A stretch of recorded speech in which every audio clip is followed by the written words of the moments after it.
आज हम पढ़ने वाले हैं कक्षा 6 NCERT जियोग्राफी चैप्टर नंबर 1 सौर मंडल में पृथ्वी। तो आइए शुरू करते हैं। सूर्यास्त के बाद आकाश को देखना कितना अच्छा लगता है। आसमान में पहले एक या दो चमकते बिंदु ही दिखते हैं, लेकिन बाद में इनकी संख्या बढ़ती जाती है। आप उनकी गणना नहीं कर सकते। संपूर्ण आकाश छोटी छोटी चमकदार वस्तुओं से भर जाता है, जिनमें से कुछ चमकीले होते हैं एवं कुछ धुंधले। ऐसा प्रतीत होता है मानो आकाश में हीरे जड़े हों। इनमें से कुछ टिमटिमाते प्रतीत होते हैं, लेकिन अगर आप उनको ध्यान से देखेंगे तो आप पाएंगे कि इनमें से कुछ की टिमटिमाहट अन्य से अलग है। ये बिना किसी टिमटिमाहट के चंद्रमा के समान चमकते हैं। इन चमकीली वस्तुओं के साथ आप लगभग प्रतिदिन चंद्रमा को भी देखते हैं। यह अलग अलग समय पर अलग अलग आकार और अलग स्थितियों में दिखाई पड़ता है। आप पूर्ण चंद्र को लगभग एक महीने में एक बार देख सकते हैं। यह पूर्ण चंद्रमा वाली रात या पूर्णिमा होती है। 15 दिन बाद आप इसे नहीं देख सकते। यह नए चंद्रमा की रात्रि या अमावस्या होती है। ऐसी रात में अगर आसमान साफ है तो आप आसमान का अवलोकन अच्छी तरह से कर सकते हैं।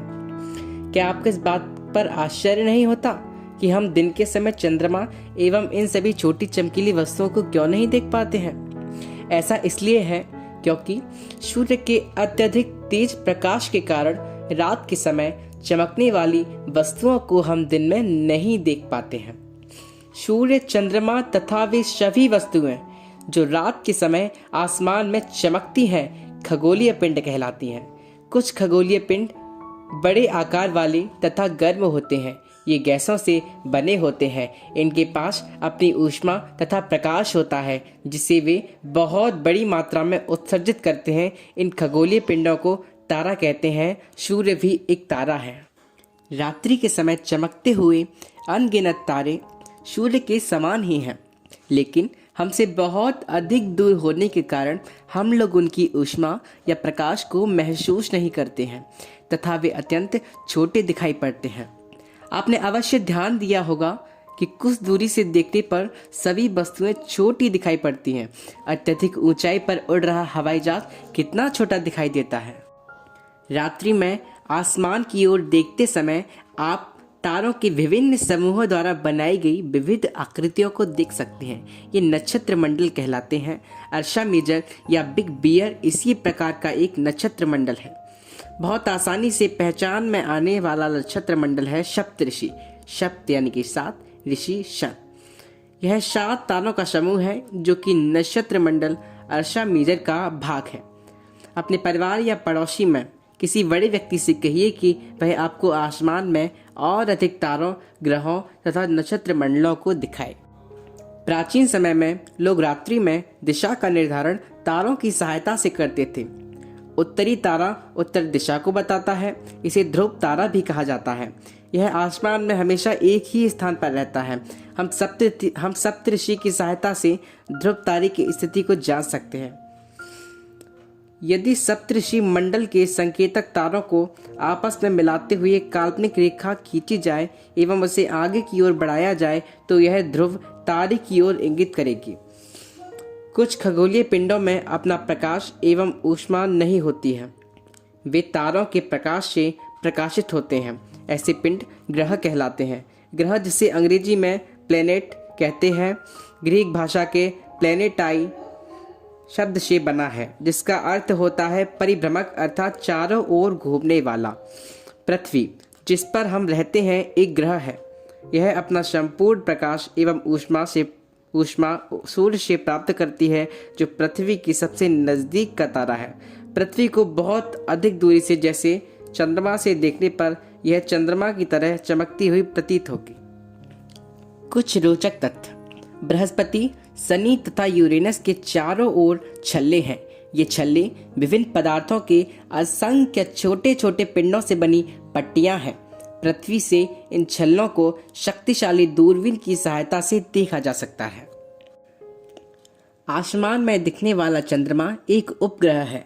यह हमारी पृथ्वी का सहचर है तथा इसके चारों ओर चक्कर लगाता है। हमारी पृथ्वी के समान 7 अन्य ग्रह हैं जो सूर्य से प्रकाश एवं ऊष्मा प्राप्त करते हैं। उनमें से कुछ के पास अपने चंद्रमा भी हैं। सौरमंडल। सूर्य, 8 ग्रह, उपग्रह तथा कुछ अन्य खगोलीय पिंड जैसे क्षुद्र ग्रह एवं उल्का पिंड मिलकर सौरमंडल का निर्माण करते हैं। उसे हम सौर परिवार का नाम देते हैं, जिसका मुखिया सूर्य है।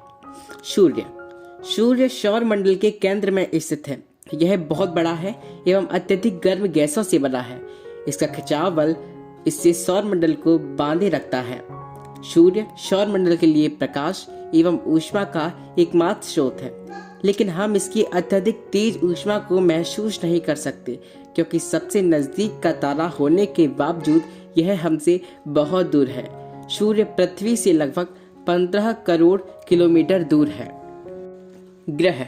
हमारे सौरमंडल में 8 ग्रह हैं। सूर्य से दूरी के अनुसार वे हैं बुध, शुक्र, पृथ्वी, मंगल, बृहस्पति, शनि, यूरेनस तथा नेपच्यून। सौरमंडल के सभी 8 ग्रह एक निश्चित पथ पर सूर्य का चक्कर लगाते हैं। ये रास्ते दीर्घ वृत्ताकार में फैले हुए हैं। ये कक्षा कहलाते हैं। बुध सूर्य के सबसे नजदीक है। अपनी कक्षा में सूर्य के चारों ओर एक चक्कर लगाने में इसे केवल 88 दिन लगते हैं। शुक्र को पृथ्वी का जुड़वा ग्रह माना जाता है, क्योंकि इसका आकार एवं आकृति लगभग पृथ्वी के ही समान है। अभी तक प्लूटो भी एक ग्रह माना जाता था, परंतु अंतर्राष्ट्रीय खगोलीय संगठन ने अपनी बैठक अगस्त 2006 में यह निर्णय लिया कि कुछ समय पहले खोजे गए अन्य खगोलीय पिंड 2003 UB 313 शिरस तथा प्लूटो बौने ग्रह कहे जा सकते हैं। क्या आप जानते हैं, पौराणिक रोमन कहानियों में सौल सूर्य देवता को कहा जाता है। सौर शब्द का अर्थ है सूर्य से संबंधित, इसीलिए सूर्य के परिवार को सौरमंडल कहा जाता है। रात में आसमान को देखकर मनुष्य हमेशा से मोहित हुआ है।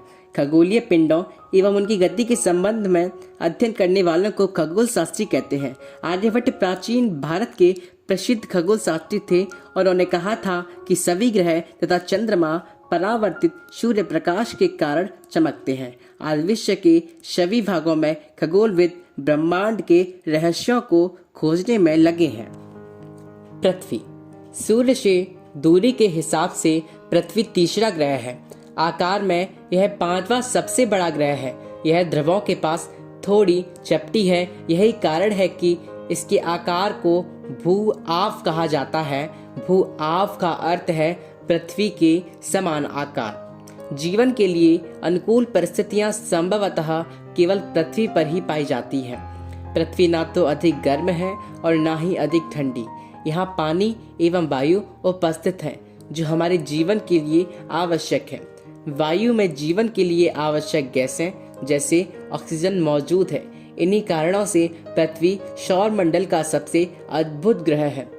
अंतरिक्ष से देखने पर पृथ्वी नीले रंग की दिखाई पड़ती है, क्योंकि इसकी 2/3 सतह पानी से ढकी हुई है, इसलिए इसे नीला ग्रह भी कहा जाता है। चंद्रमा। हमारी पृथ्वी के पास केवल एक उपग्रह है, चंद्रमा। इसका व्यास पृथ्वी के व्यास का केवल 1/4 है।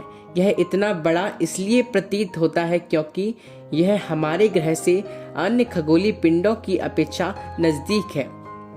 यह हमसे लगभग 3,84,400 किलोमीटर दूर है। अब आप पृथ्वी से सूर्य एवं चंद्रमा की दूरियों की तुलना कर सकते हैं। चंद्रमा पृथ्वी का एक चक्कर लगभग 27 दिन में पूरा करता है। लगभग इतने ही समय में यह अपने अक्ष पर एक चक्कर भी पूरा करता है। इसके परिणाम स्वरूप पृथ्वी से हमें चंद्रमा का केवल एक ही भाग दिखाई पड़ता है। चंद्रमा की परिस्थितियां जीवन के लिए अनुकूल नहीं है। इसकी सतह पर पर्वत, मैदान एवं गड्ढे हैं, जो चंद्रमा की सतह पर छाया बनाते हैं। पूर्णिमा के दिन चंद्रमा पर इनकी छाया को देखा जा सकता है। क्षुद्र ग्रह। तारों, ग्रहों एवं उपग्रहों के अतिरिक्त असंख्य छोटे पिंड भी सूर्य के चारों ओर चक्कर लगाते हैं। इन पिंडों को क्षुद्र ग्रह कहते हैं। ये मंगल एवं बृहस्पति की कक्षाओं के बीच पाए जाते हैं। वैज्ञानिकों के अनुसार क्षुद्र ग्रह ग्रह के ही भाग होते हैं, जो कि बहुत वर्ष पहले विस्फोट के बाद ग्रहों से टूटकर अलग हो गए। उल्कापिंड सूर्य के चारों ओर चक्कर लगाने वाले पत्थरों के छोटे छोटे टुकड़ों को उल्कापिंड कहते हैं। कभी कभी ये उल्कापिंड पृथ्वी के इतने नजदीक आ जाते हैं कि इनकी प्रवृत्ति पृथ्वी पर गिरने की होती है। इस प्रक्रिया के दौरान वायु के साथ घर्षण होने के कारण ये गर्म होकर जल जाते हैं। फलस्वरूप चमकदार प्रकाश उत्पन्न होता है। कभी कभी कोई उल्का पूरी तरह से जले बिना पृथ्वी पर गिरती है, जिससे धरातल पर गड्ढे बन जाते हैं।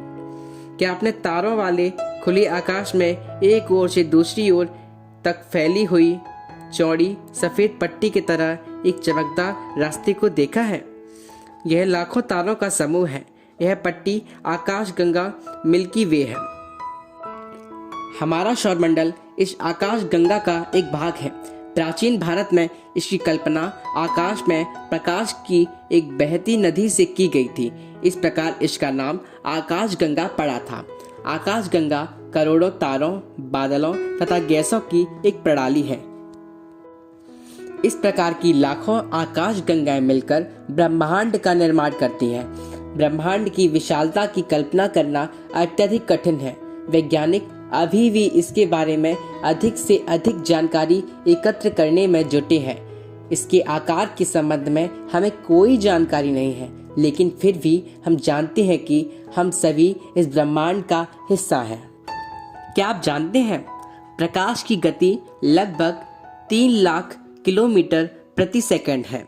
इस गति के बावजूद सूर्य के प्रकाश को पृथ्वी तक पहुंचने में लगभग 8 मिनट का समय लगता है। रोचक तथ्य, नील आर्मस्ट्रांग पहले व्यक्ति थे जिन्होंने 20 जुलाई 1969 को सबसे पहले चंद्रमा की सतह पर कदम रखा। मालूम करो कि क्या कोई भारतीय चंद्रमा पर गया है। उपग्रह एक खगोलीय पिंड है जो ग्रहों के चारों ओर उसी प्रकार चक्कर लगाता है जिस प्रकार ग्रह सूर्य के चारों ओर चक्कर लगाते हैं। मानव निर्मित उपग्रह एक कृत्रिम पिंड है। यह वैज्ञानिकों के द्वारा बनाया गया है, जिसका उपयोग ब्रह्मांड के बारे में जानकारी प्राप्त करने एवं पृथ्वी पर संचार माध्यम के लिए किया जाता है। इसे रॉकेट के द्वारा अंतरिक्ष में भेजा जाता है एवं पृथ्वी की कक्षा में स्थापित कर दिया जाता है। अंतरिक्ष में उपस्थित कुछ भारतीय उपग्रह इनसैट, IRS, एडुसैट इत्यादि हैं।